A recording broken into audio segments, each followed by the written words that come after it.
Looking at our world from a theological perspective. This is the Theology Central Podcast, making theology central.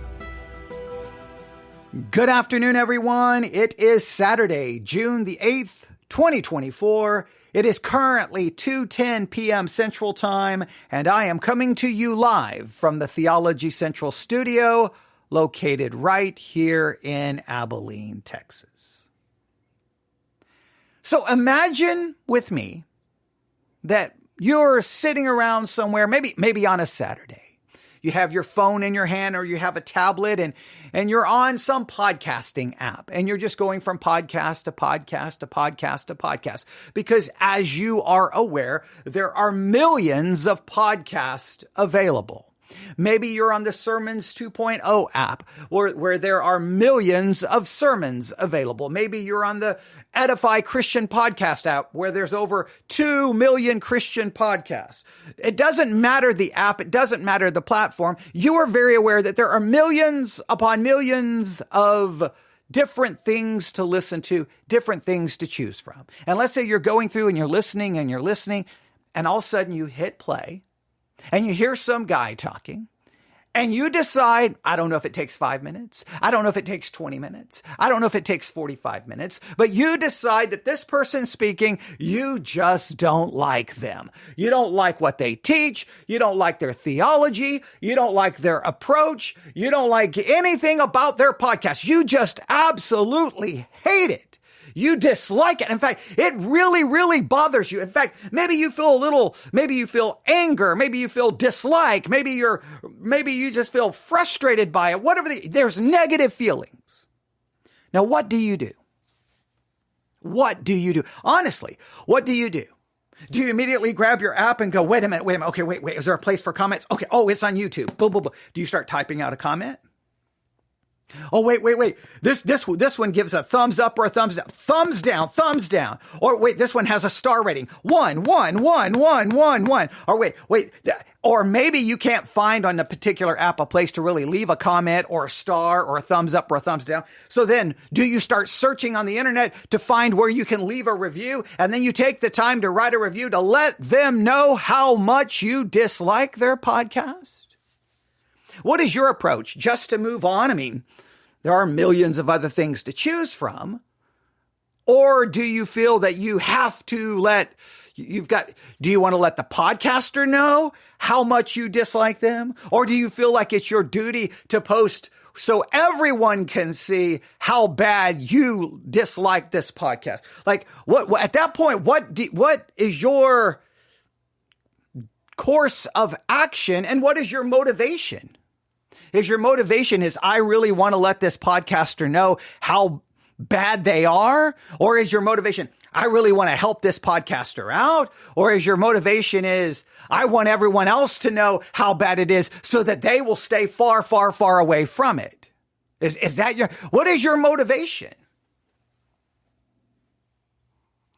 I'm just curious because a lot of times I'm somewhat baffled how people who greatly dislike this podcast, it feels they kind of go out of their way to let their opinion be known. Because as far as I think about 95% of the time, I end every broadcast with saying you can contact me directly by emailing me at newsif@yahoo.com.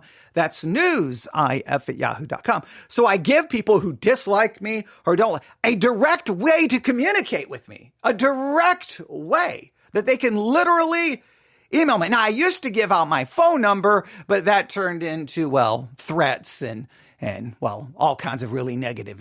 So that didn't really go very well. So now I just give my email, but it's directly to me. And anyone who's ever emailed me, typically, I try to respond usually less than 24 hours. It may not always be the most detailed response, but I typically try to reply with something. So what would your course of action be? I think most people would just be like, well, that's a dumb podcast. Next. I think most will. But if for some reason you are so impacted by it that you have to let your opinion be known, Well, that says a lot, right? I mean, what does that say? I don't know. You can draw your own conclusion. Now, if you are the podcaster, you're someone who takes up a lot of their time and energy and money, putting forth the effort to take a microphone, a computer, and record whatever the subject is, your thoughts, your opinions, whatever it is on whatever subject, to put it out there. What do you do as a podcaster when you receive one of these very negative responses, whether it's email or whether it's a public posted comment? How do you respond as a podcaster? Now, as a podcaster, what you can do is you can say, well, I'm going to ignore this and I'm going to move on. I'm just going to ignore this. I'm going to consider all the emails I get, all the positive reviews I get, and just ignore it. So you could do that. If it's a public comment, well, I mean, typically, now a lot of people who listen to podcasts, you don't understand this, but most of the platforms, I think a large number of them, I think YouTube is the only one who really doesn't do this, but on our pod page, Sermon Audio, many other platforms, when someone sends a very, very negative email or they post a negative comment or post a negative review, typically you get an email. It may be from Apple, it may be from Podpage, it may be from wherever, and say, hey, someone just absolutely threw you under the bus. I'm paraphrasing the email. It's obviously more professional, and we're not going to post it. So in many cases, they just refuse. They don't want their comments and review sections filled with just negative things. Sometimes they allow you to choose, do you want this? Because this could, the idea is this could greatly hurt your brand. This could hurt your podcast. So a lot of times listeners don't even understand. They think, oh, I'm just going to send this and I'm going to let it be known. Well, you may never see your comment. In some cases, it has nothing to do with the podcaster. Sometimes I'm sitting there going, no, go ahead and post it. Go ahead. Well, no, we don't really want, no, go ahead. Let the world know this person absolutely despises me. Now, I don't know what your approach would be as the listener or as a podcaster. Now, for me, I usually have a couple of things. If the person who either posts a comment and they hide their name, like they won't even post their name, that's typically where I just ignore that. Because look, if you're not even willing to put your name on it, then I typically ignore it. If it's someone who will put their name, but they don't even bother to email me, even though I've given my email out, probably, and this is probably no exaggeration considering how many years I've been broadcasting and how many years I've been using the exact same email address and how many episodes have been published. It's probably not an exaggeration to say probably somewhere on the airwaves, internet, somewhere, I've probably said my email address over 7,000 times. So I sometimes and you didn't bother to email me. You just had to go, I'm going to try to make a public statement. Oh, so what do I do?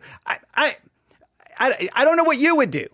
Now, I want you to think about what you would do. Like, if you don't like it, if you're the listener, how do you respond?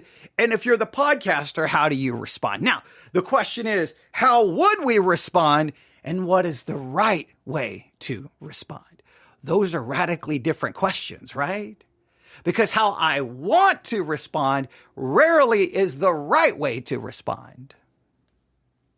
Now, forget podcasting. Forget all of that. Forget podcasting now. Forget it. Forget you as being the listener. Forget you being the podcaster. Now, let's put this in a category that you can greatly understand. What do you do? Let's say, I don't know what job you have. You're working.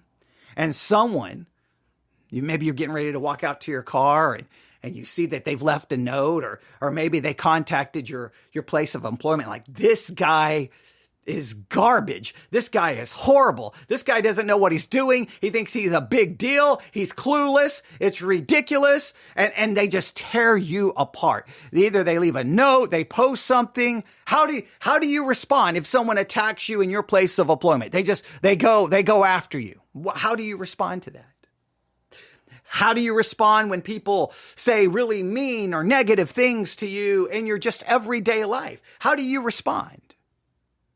How should you respond and how you respond? I bet we all have felt when someone says something mean to us or attack us or criticize us or says just some really trying to be demeaning to you. You probably respond by getting pretty upset and pretty angry, right? Now this is an area where we can all relate. So what I want to do is take a situation clearly I'm alluding to. Clearly you know where I'm going, right? I think I've given it away by this point, but I want to take this situation because this is going to deal with me as a podcaster and something I received today.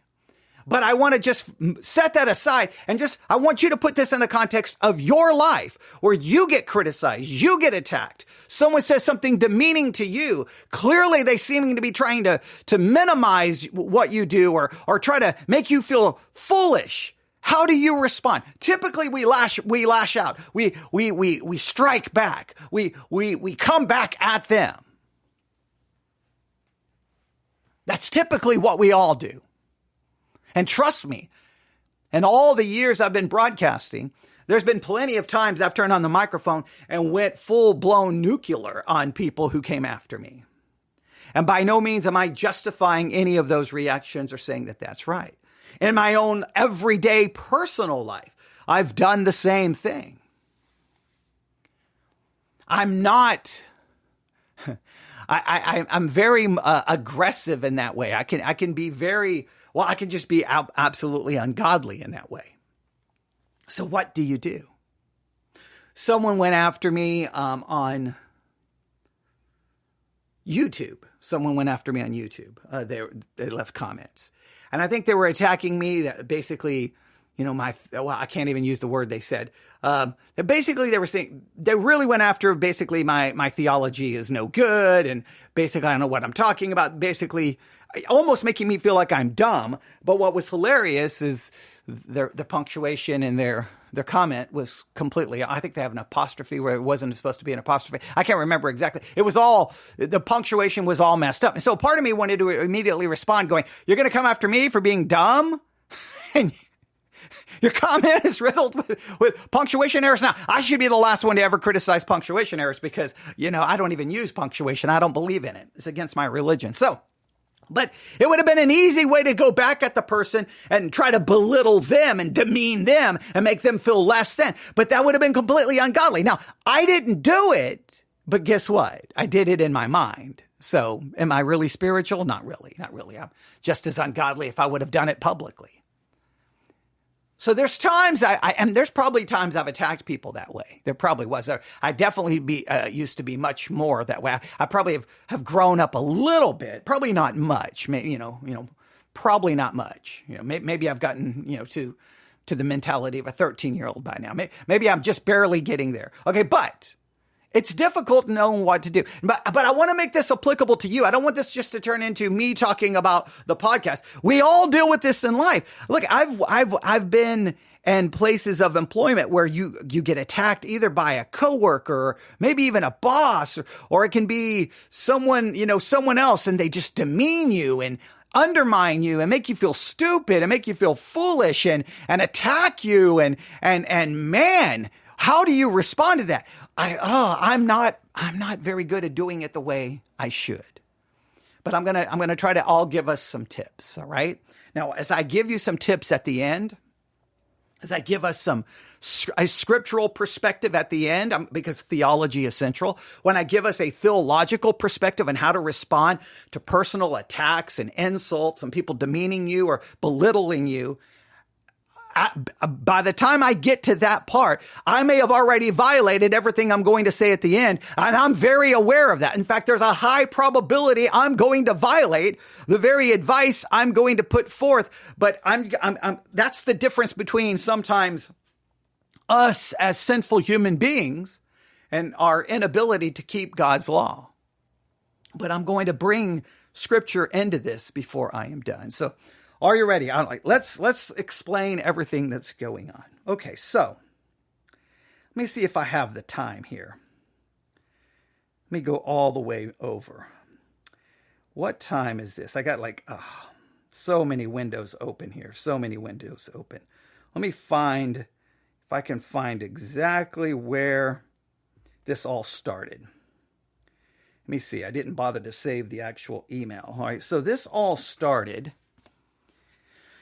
I think it was right before 11 a.m., if I remember correctly. Let me go here and look. Maybe that's the first time I saw the email.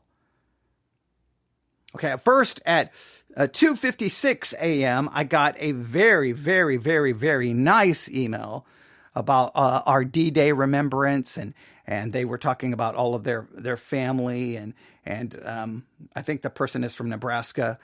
Everything in their family and all the things that how they had family members involved with D-Day, and it was powerful and an emotional email. Okay, so I saw that this morning, so that was a positive. And then let me see here. I don't know if I have it. Maybe did I delete it?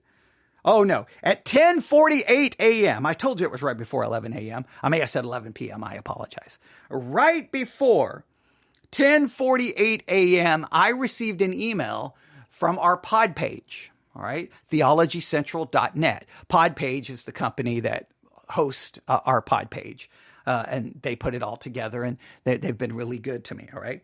So I see 10:48 a.m., and it says pod page. Now it has 1 star, and it says, a new on-site review is ready. And as soon as I saw the 1 star, I was like, oh, no. I'm like, okay, well, that's not good. That's always bad, right? But okay, that's life. Someone doesn't like the podcast. That's okay. I mean, yeah, I have made it very clear throughout everything I've ever done. I have never gone into anything for a popularity contest, because if I did, I would follow the standard template. I have never followed the standard template from day one all the way to this day. And everything I've tried to do, I have not followed the standard template. I don't want to do that, right? I don't want to do it. So clearly I'm not going for a popularity contest. And I know that my podcast, I know everything I've ever done in ministry is not for everyone. I know that. I mean, I used to say that when anyone would visit my church, and I'll just realize this is not going to be like your typical church. If this is not what you want, then this is where you don't need to come here, right? And I've always been that way. From the very first Sunday evening, when I was asked to be the pastor, I was like, we're not going to do church like all the others. If we are, there's no reason for us to exist.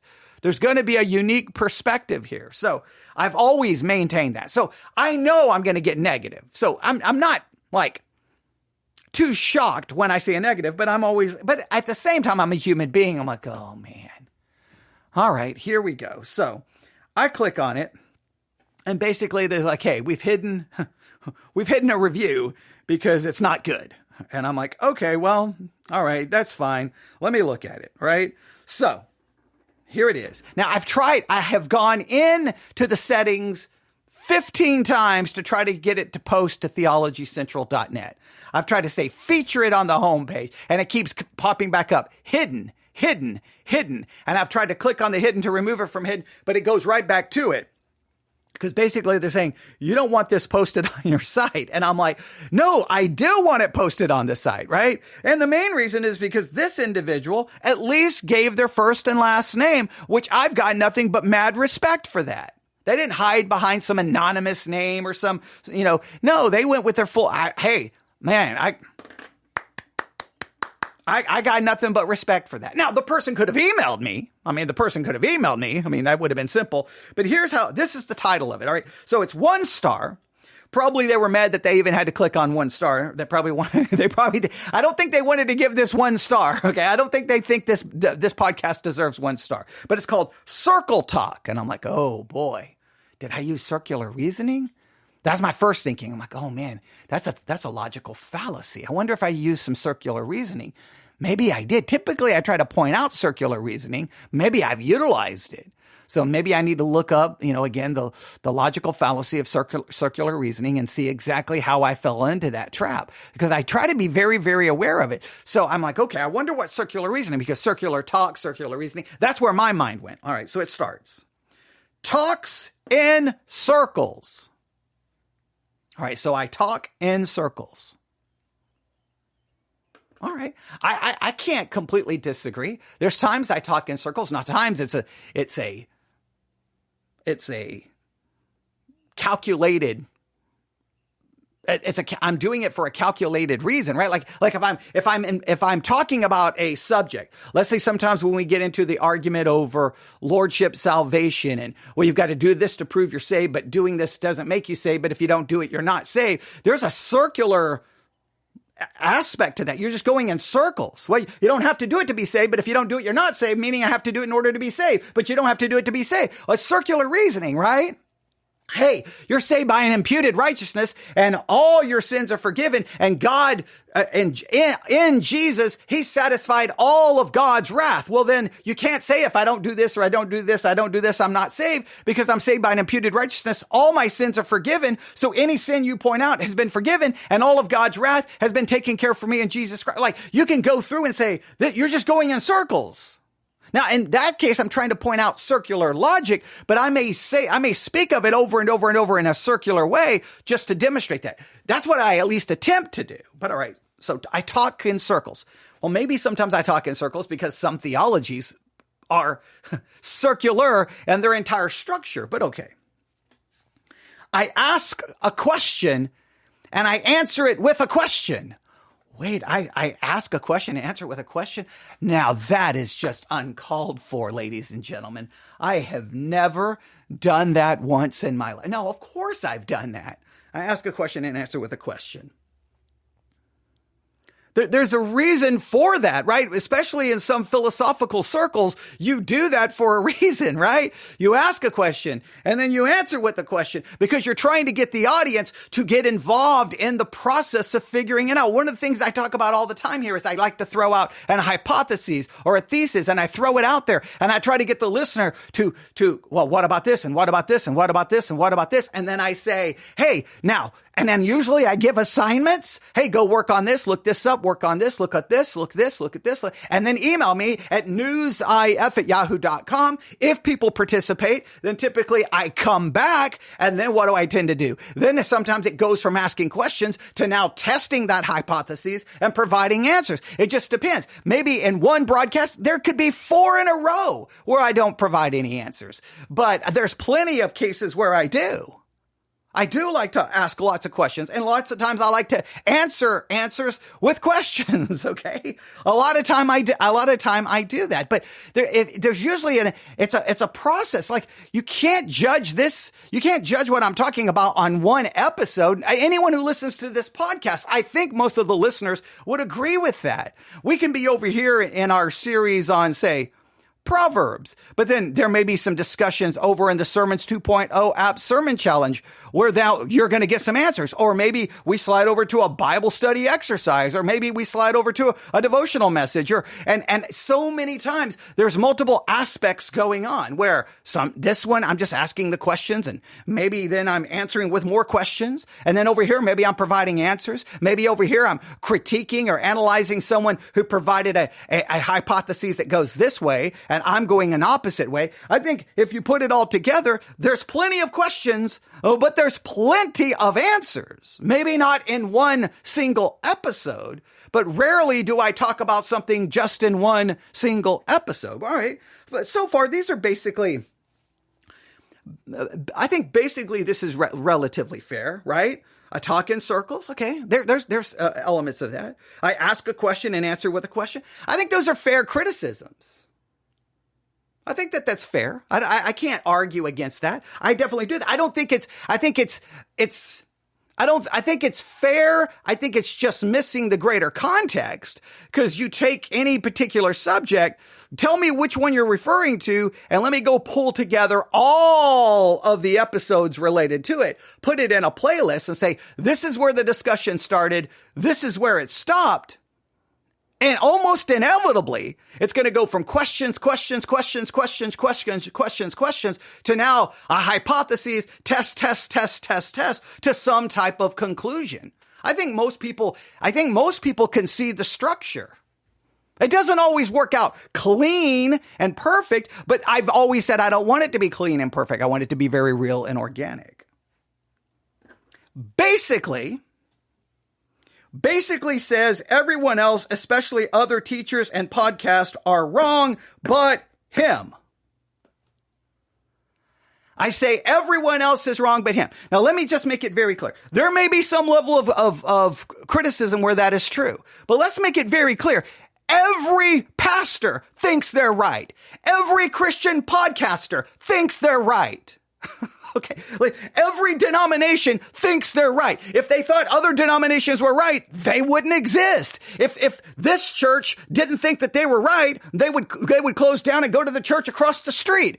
Everyone thinks they're right. That's the whole thing about the Christianity. Everyone thinks their theology is right. Everyone thinks their doctrine is right. Everyone thinks their interpretation is right.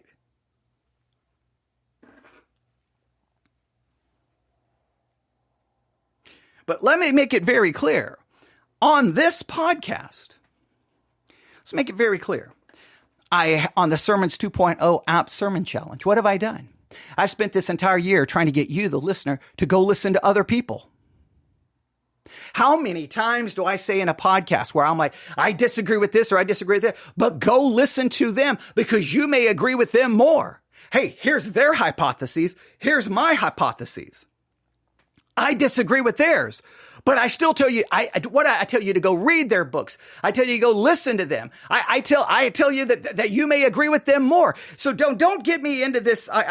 This to me now I start getting a little frustrated. All right. Because I say everyone else, especially other teachers and podcasters, are wrong. Well, in one sense, everyone in Christianity does that. And to say that they don't is ridiculous because that's just the way theology works. You hold to a theology and you believe that theology is right. And any other theology that disagrees with your theology, inevitably you're stating, whether you want to explicitly say it or simply imply it, it is wrong. Charismatics believe I'm wrong. Presbyterians believe I'm wrong. Amillennialists believe I'm wrong. Covenant theology believes I'm wrong.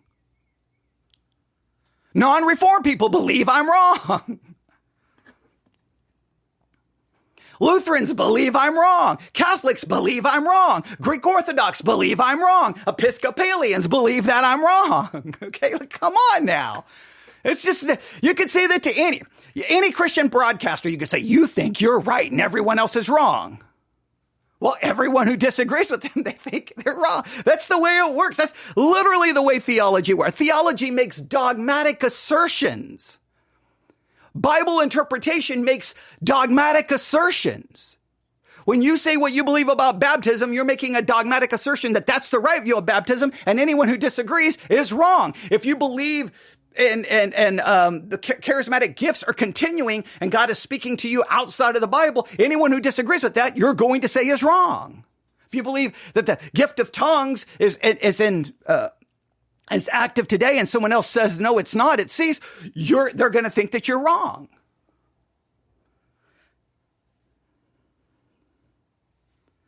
But it says, that basically says everyone else, especially other teachers and podcasters, are wrong, but him. Now, I think, I feel, now there is a level of that I am agreeing with. But anyone who listens to me, currently, this email or this review is posted right in the middle of what is currently going on this podcast. I read from a book that put forth a hypothesis about Solomon. And what did I say? I'm like, okay, guys, here we go. Let's prove whether this is true or false. I gave everyone steps to take, right? Let's look up the chronological order of the books of Ecclesiastes, Song of Solomon, Proverbs. Let's do that. Okay, let's do this. Let's look this up. Let's look this up. Okay, you can look at from this chapter to this chapter. You can go to 1 Kings 11. Okay, I gave everyone plenty of, and what did I say? I'm not going to say what I think because you know what? I could be wrong. So I'm going to throw away all of my past understanding and we're going to find out if I've been wrong. And if I do, I said I would turn on the microphone and say that I was wrong. And I even said I was nervous because maybe I've been wrong this entire time. I constantly do that with almost every subject. And I constantly say things. Here's my hypothesis. I see that over and over and over. Here's my hypothesis. I'm not being dogmatic. We're going to test it. And then what do I say after we've tested it? Well, here's the conclusion I've come to. But the next time we study it, what do? I throw away all of my past understanding and start anew because my past understanding could be wrong. I try as much as possible to do all of that. And I allow you to be right there, challenging the hypotheses, testing the hypotheses, participating in the studies, emailing me, all over and over and over. I allow people to do that. I beg people to participate.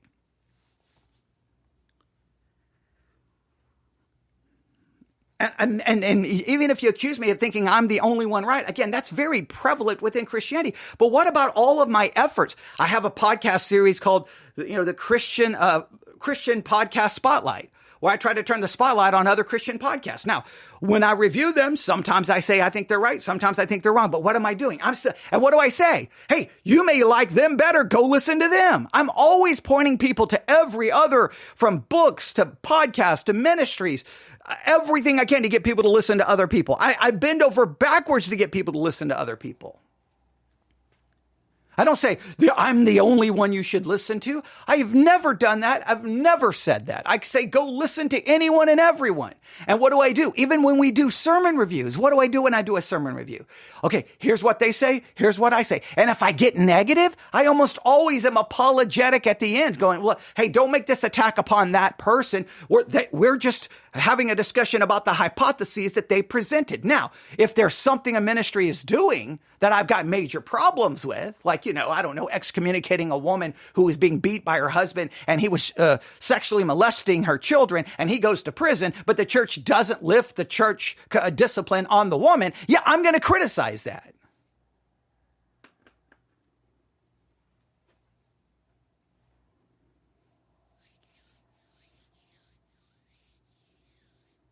One of the most difficult things in trafficking within theology is how do you balance out, like, what does humility look like in theology? Well, at the same time, you're supposed to be opening the Bible and making dogmatic assertions about the interpretation of a text. When I read, 1 Kings 3, if I go to 1 Kings 3, we've been doing a lot of work in 1 Kings 2. And it says, now Solomon made a treaty with Pharaoh, king of Egypt, and married Pharaoh's daughter. Okay, now I've got to make some kind of judgment on that action.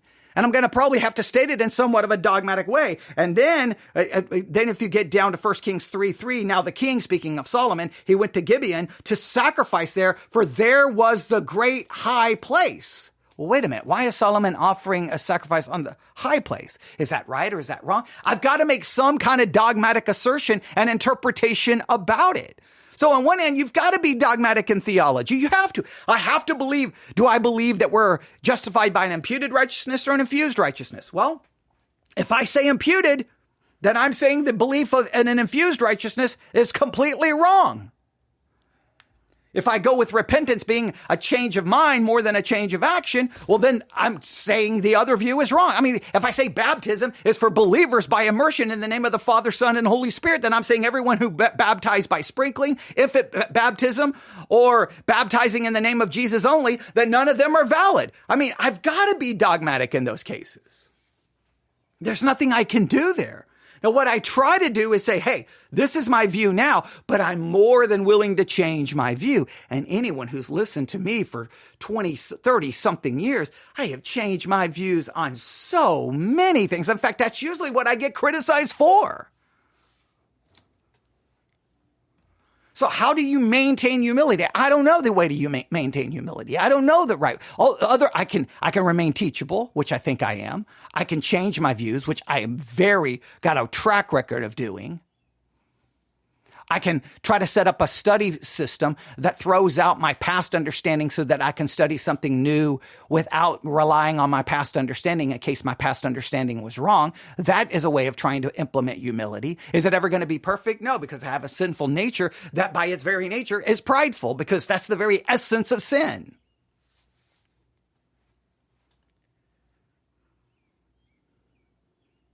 They go on to say, but never really says what he believes. I never say what I believe. I never say what I believe. I never say what I believe, ever.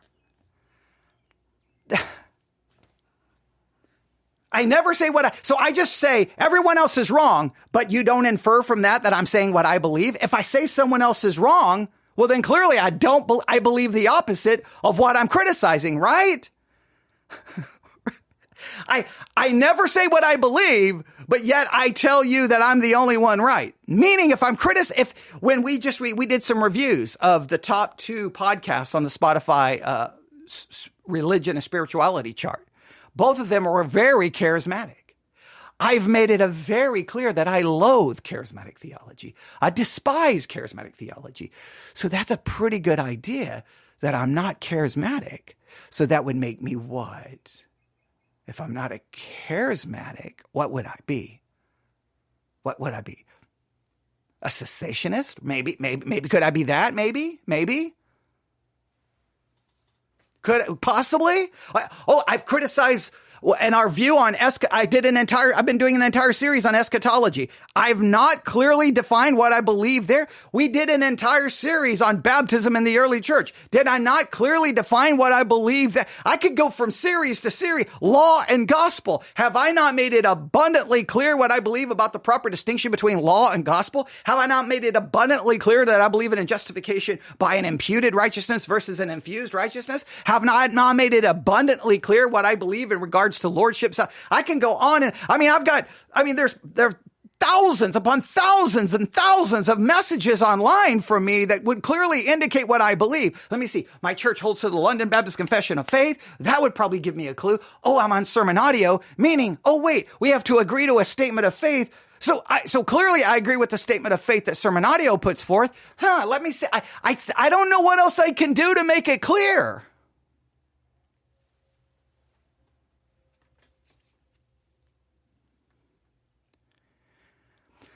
Quick to the point, quick to point out contradictions in the Bible, then gives no answer as to what he thinks is correct. Okay, make it very clear. What do we do here? I don't point out necessarily contradictions. I point out things that are difficult or convoluted or confusing or appears to be a contradiction. And then we spend hour after hour after hour after hour trying to come up with a solution. What do you mean I never give an answer? We spend literally hours and hours and hours trying to come up with the answer. What are you talking about? That's literally all we do. We've been struggling with things with Solomon. What have we been doing? Hour after hour. Hey, giving people assignments, giving questions, giving quizzes. Let's do this. Let's work on this. Let's work on this. Giving you the opportunity to be a part in finding the answer.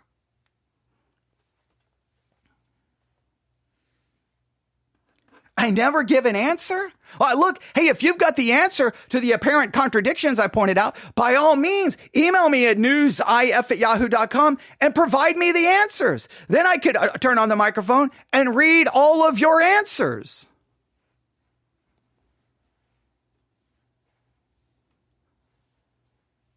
But I mean, that's in every issue. We're like, okay, hey, ladies and gentlemen, I'll turn on the microphone. Okay, guys, we have a problem here.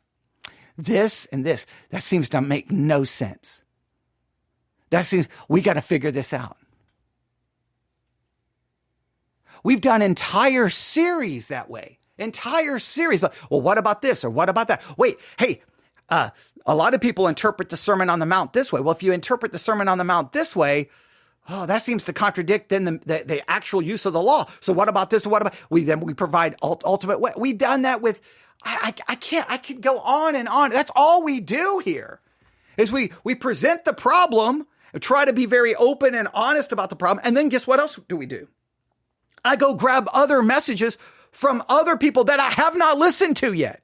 See, that's one of the things when people criticize me this way, it very much frustrates me because it seems to be that they demonstrate a lack of awareness of anything we do. So we'll have a problem. And I'm like, okay, so here's the problem. Now let's see how other people approach this problem. And then I'll review a sermon. Do I listen to those sermons in advance? No, I'm choosing random sermons because I may agree or disagree. Allow you to hear someone else's perspective, typically give you the name of the broadcast so you can go listen to the rest of it for yourself. And then we are confronted with their hypotheses. So now you've got 3-4 different hypotheses. And then I will then put forth my hypotheses and go, okay, guys, what do you think? Here's all the different perspectives. I don't give any answer? That is absolutely ridiculous. That's all I do. I give no answer as to what he thinks is correct. Well, if I give no answer to what I think is correct, and I never tell you what I believe, then clearly I can't be telling you I'm the only one who's right, since I'm not stating anything in the affirmative.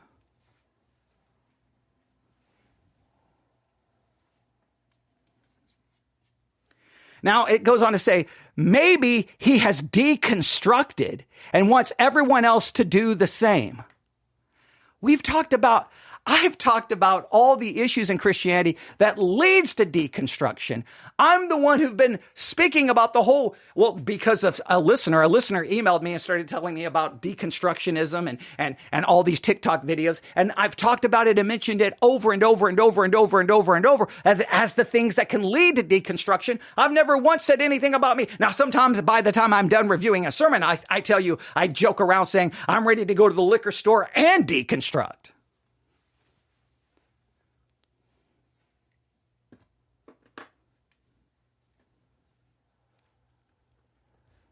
Now, all of that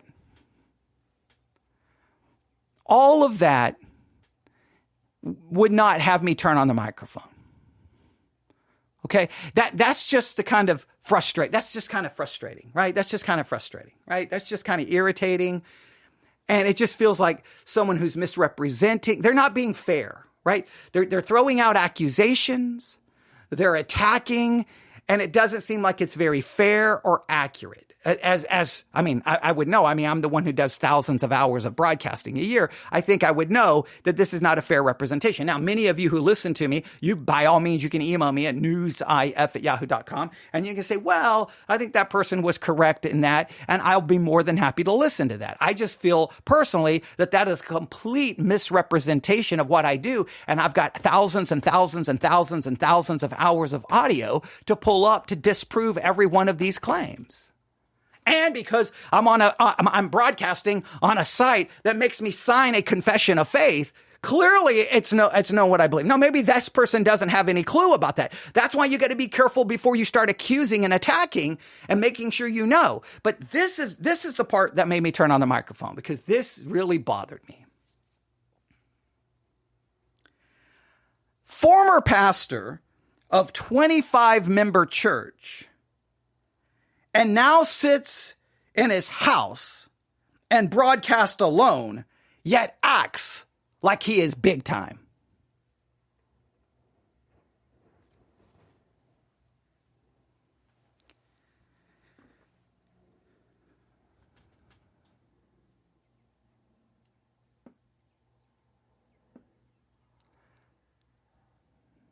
Now, that's just a straight up personal attack.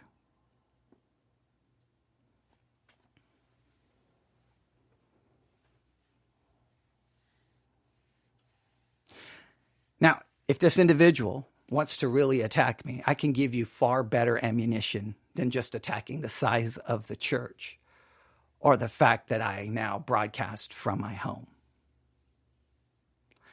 If you want to really attack me, you can just email me and I can send you a long list of sins that I've committed, mistakes I've made, stupid things I've done.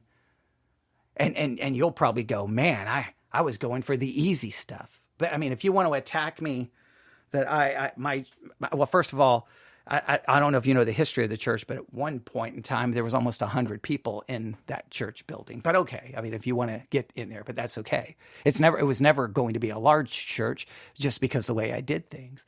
There's times we had a lot of people, but okay, maybe 25 members makes up almost 100 people in there. I don't remember. I'd have to sit there and count the numbers, but okay, doesn't matter.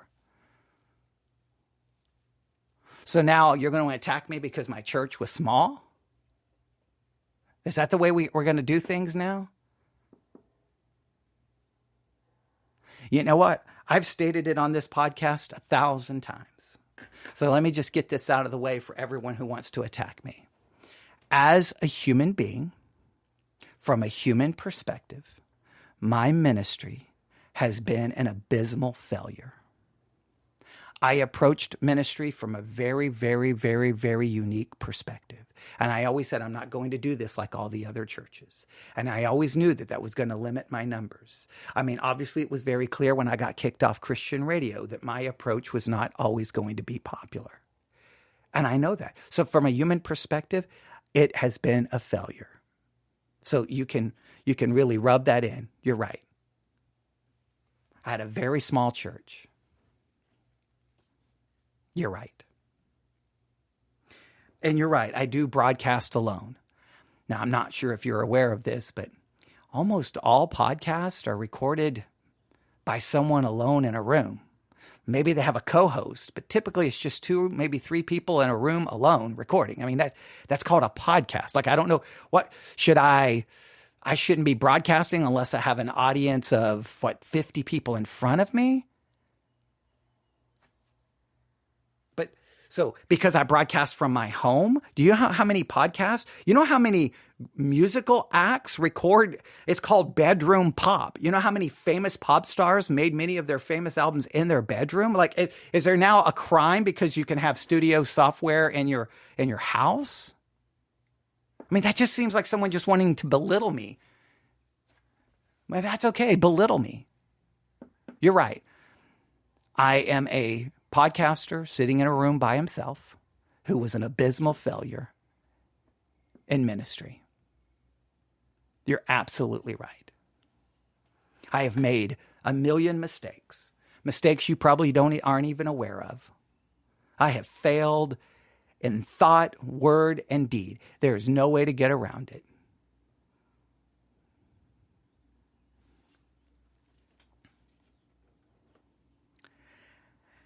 And then he says, I'm a former pastor of a 25-member church, and I now sit in his house and broadcast alone. Your acts means yet acts like he is big time. Now, see, right there, that was wrong of me because I'm pointing out that he didn't type the word yet. He typed the word your, Y-E-R. So now I'm just being a jerk because now, see, my ego is attacked because he belittled me, and now I want to strike back. Maybe I do act like I'm big time. Maybe I do. I tend to joke that I'm not big time. I tend to joke that maybe I do. I mean, you may be right. You know what? Maybe that criticism, maybe I do act like I'm big time. I don't know exactly how I act like I'm big time, but maybe I do. Maybe I act like I'm big time when I give statistics about how many people listened, or we accomplished this goal, or we got listed at this top percentage of podcast, or like I could go through some numbers right now, but yeah. So maybe I do act like I'm the big time. Maybe I do. I think I've tried to be very, very, very transparent about how I feel like a complete and a horrible failure for everything I've done wrong in ministry.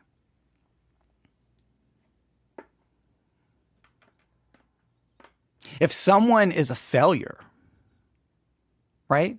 If someone is a failure in one area, does that mean they should never speak again? Can you not learn from those who failed? Can we not learn from those who've messed up and made mistakes? Is there no room? Is there no place for someone? I mean, I don't know.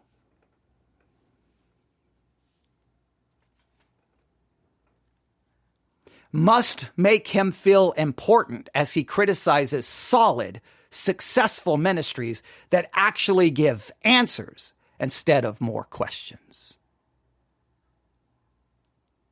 So I guess I make myself feel important as I criticize solid, successful ministries. See, I am not a solid, successful minister. So therefore, I should not criticize anyone else.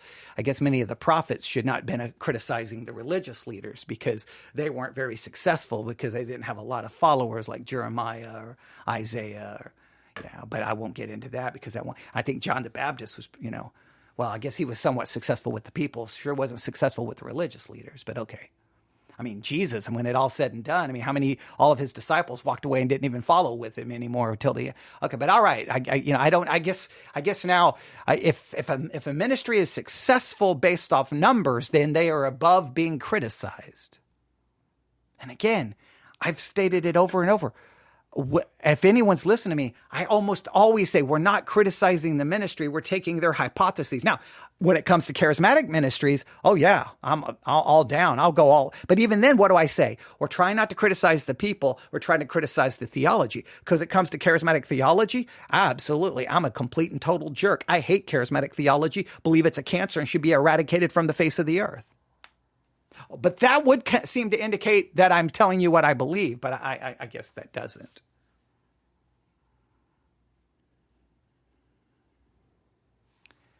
So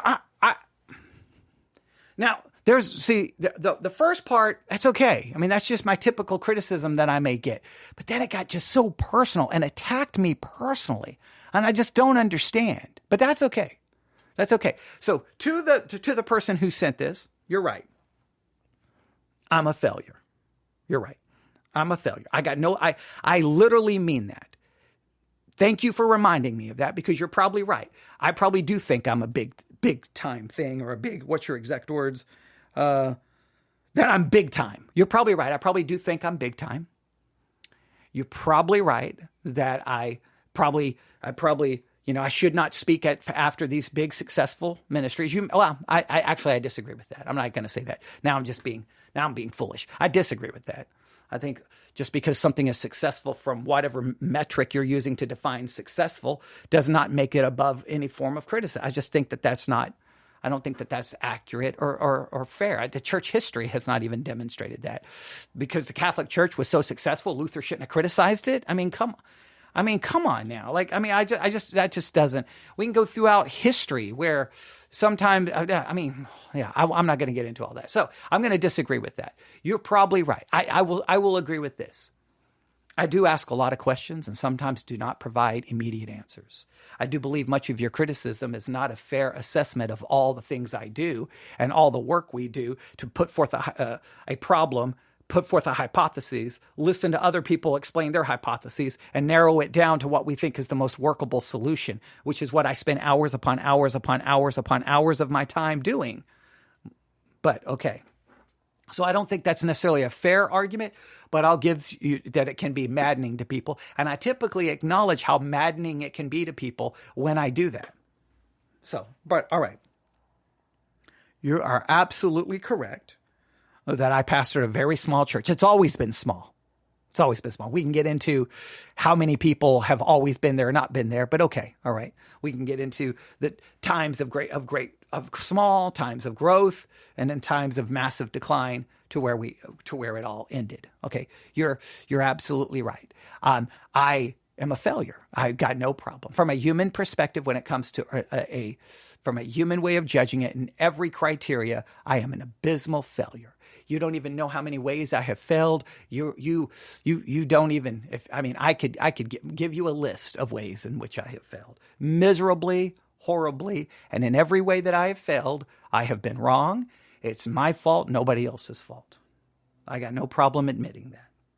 Yes, I do broadcast alone, because that's typically how podcasts are recorded. If there is a way of recording podcast where you're in front of a large studio audience, please tell me the best way to construct that. And if you want to, give some money so I can build a studio that has a live audience inside of it, I guess I could do something like that. But most podcasts are recorded in small studios alone. That's kind of the way they work, but okay. All right. But yes, I am. And I'm recording in my house. And so if that's all to belittle me, then congratulations. You have belittled me. I'm a failure who broadcasts in my home alone. All right. And you're probably right. There's probably times I do act like I'm much more important than I am. And I probably do need to be knocked down. And so I will accept that. And I don't know. I don't think criticizing anything has ever made me feel important, but you're probably right. There's probably a little bit of that. So, and all of that, you're right. I think you're throwing a lot of rocks, and I'm glad that you have nothing in your life that could be open for criticism or attack, because it's got to be good to be standing in such a position of moral superiority. But you probably are morally superior to me, and so I got no problem with that as well. Feel free to do that. Now, ladies and gentlemen, I don't know if you've ever been criticized exactly like that or been demeaned or I'm probably even saying the word correctly, belittled, people just really going after you that way. Forget podcast. Just think of the ways in which that has happened to you. So what I want to do is end with this. The Proverbs offers some valuable wisdom and how to handle personal attacks and hurtful comments. What you've heard me do for about 50 something minutes is probably not necessarily do that correctly. Let me just go through some of these quickly. All from the book of Proverbs, because, well, we've been working in the book of Proverbs. So if I can connect this to the book of Proverbs, then I think I make this somewhat beneficial. Proverbs 15:1, a soft answer turns away wrath, but a harsh word stirs up anger. Whenever you are personally attacked, you need to guard your words. Your words. Forget their words. You have to guard your words. You have to respond calmly and with gentle words. Sometimes that diffuses conflicts and prevents escalation. I don't know if I accomplished that. You can judge me and tell me how I failed. I tried to use soft answers. I tried not to use harsh words. If I failed in doing that, learn from me, because somewhat today, someone could possibly attack you or say something hurtful to you or say something mean to you or belittle you or demean you in some way, shape, or form. When they do that, please guard your words. Respond calmly and with gentle words to diffuse the conflict, and to prevent it from escalating. Please try to remember that. I need to remember that because I didn't do so good today. Proverbs chapter 20, verse 3. Proverbs chapter 20, verse 3. It is honorable for a man to stop striving, since any fool can start a quarrel. Avoid strife and avoid fools. It is wise to avoid engaging in quarrels and arguments, especially with those who are looking to provoke strife. Now, maybe I failed here. Maybe the best thing I should have done is just deleted that. But I had a hard time because it was so personal, right? It was demeaning. It was belittling. It humiliated me. I was humiliated by some of that because, yes, I know. Look, I am more painfully aware of my failure than maybe anybody else. I've said it so many times whenever I would, drive to the church and see how few people are there. I felt that failure. I am painfully aware of that failure.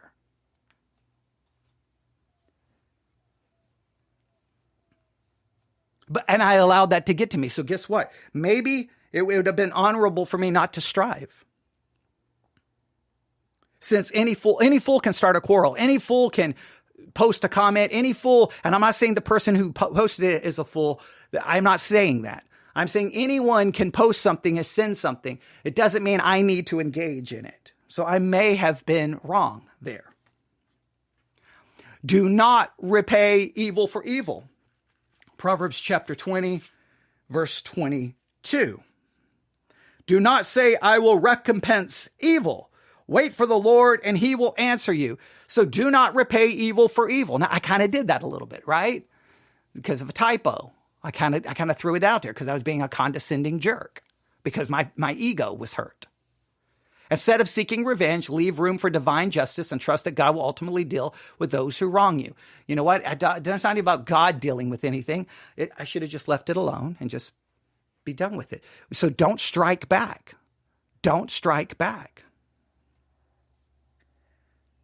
Proverbs 12:15.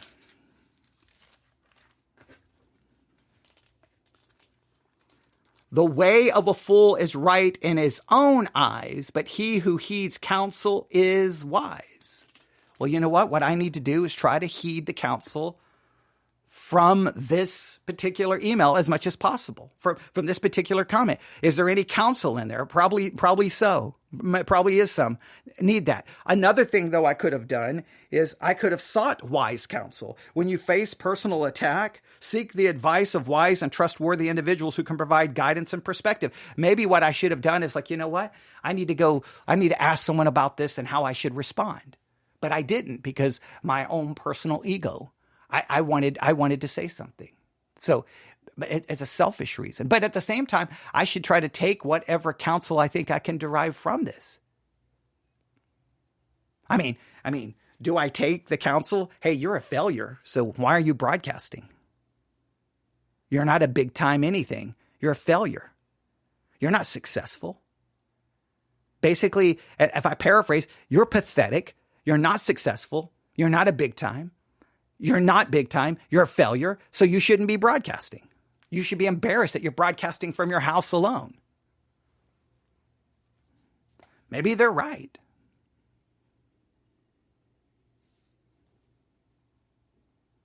Maybe they're right. I mean, I have contemplated just quitting everything. Maybe they're right. Maybe this is the message I needed to hear. Proverbs 25:28.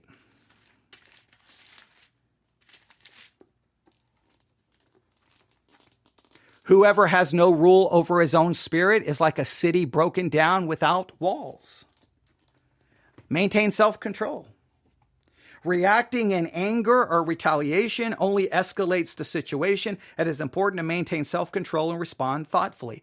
Did I maintain self-control here? Probably not, because if I maintained true self-control, I would have just ignored it and went on with my day. But I've now spent an hour, so I have not maintained self-control. So learn not to do this for me. Look, please do not make this about, if you listen to this, for those who are listening to this, ignore what the entire thing that was sent that was so critical of me and a personal attack upon me. Don't make it about you and how you get sometimes attacked. Or people can demean you, belittle you, and hurt you. How do you respond? Well, guard your words and respond calmly with gentle words. Avoid strife. It is wise to avoid engaging in quarrels and arguments, especially with those who are looking to provoke strife. Know when to walk away. Do not repay evil for evil. Seek wise counsel. And if you do receive criticism, at least try to take heed to maybe what's being told. There's something in there you can learn from. Maintain self-control. Again, Proverbs 25:28. Whoever has no rule over his own spirit is like a city broken down without walls. Hey, control. Have self-control. Maintain self-control. Proverbs 19:11. Proverbs 19:11. The discretion of a man makes him slow to anger, and his glory is to overlook a transgression. Forgive and let go.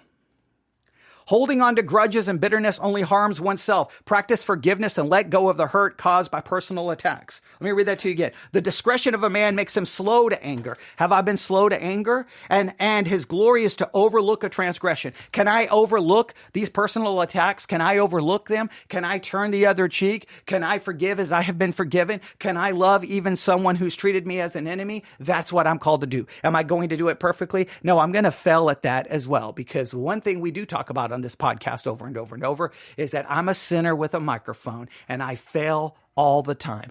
I sin against God in thought, word, and deed by what I do and by what I leave undone. So I have probably failed in this as well.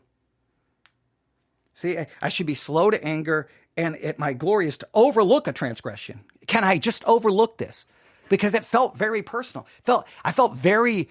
It went after my male ego. It went after everything. It makes me want to just quit, because I feel stupid now. I feel idiotic. I feel foolish. I feel little. I feel insignificant. I feel small. I feel foolish. I feel dumb. I feel like an absolute idiot. Who am I to ever turn on the microphone and try this? Who am I? Now, by all means, maybe the person who emailed this, they probably could do much better than me.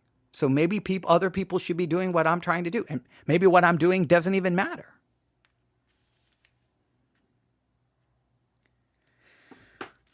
Proverbs chapter 3, verse 5-6. Trust in the Lord with all your heart. Lean not on your own understanding. In all his ways acknowledge him, and he shall direct your paths. Ultimately, I should place my trust in God. I should seek his guidance in handling personal attacks, trust that he will provide wisdom in his word, and comfort in difficult situations. If I even attempt to try to follow these teachings of Proverbs, I can hopefully navigate personal attacks and hurtful comments with wisdom, grace, and a heart that seeks reconciliation and peace. So today or tomorrow or whenever you feel attacked or someone says mean or hurtful things, guard your own words. Respond with, and that's Proverbs 15:1, respond calmly with gentle words that can diffuse conflicts and escalation. Number 2, avoid strife and fools. That's Proverbs 20, verse 3. It is wise to avoid engaging in quarrels and arguments, especially with those who are looking to provoke strife. Number 3, do not repay evil for evil. That's Proverbs 20:22. Number 4, seek wise counsel, Proverbs 12:15. I think that means trying to hear any counsel you think you can get from those attacks. And also, sometimes you got to go listen to other people and listen to them tell you what you should do.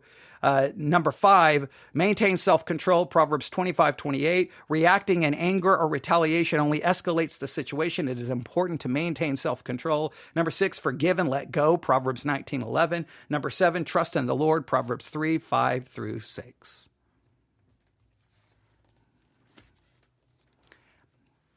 I have failed in ministry.